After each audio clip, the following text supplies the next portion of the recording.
మీరు తెలుసుకోవాల్సింది ఏంటంటే ఆలయం చాలా చిన్నదిగా ఉంటుంది, కానీ ఇక్కడ ఉన్నటువంటి ఆ గుడి యొక్క ప్రతిష్ట కానీ గుడి యొక్క దేవుడి యొక్క అనుగ్రహం కానీ చాలా గొప్పగా ఉంటుంది.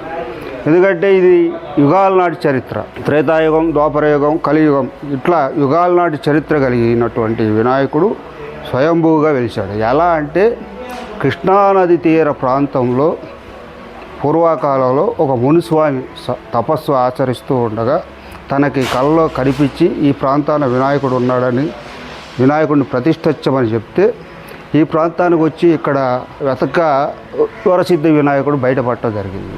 ఆ తర్వాత ఇక్కడ ఆ గుడిని ప్రతిష్ఠించడం జరిగింది. అలానే ఈ ఆలయంలో ఇంకో విశిష్టత ఏంటంటే స్వామివారికి ఇక్కడ నైవేద్యంగా అప్పాలు సమర్పించటం అనేది ఇక్కడ ఉన్నటువంటి విశిష్టత.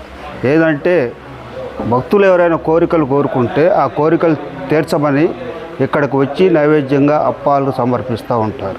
అప్పాలు సమర్పిస్తే వినాయకుడు వరసిద్ధి వినాయకుడు వారి యొక్క కోరికలను తీరుస్తాడని చెప్పి భక్తుల యొక్క విశ్వాసం.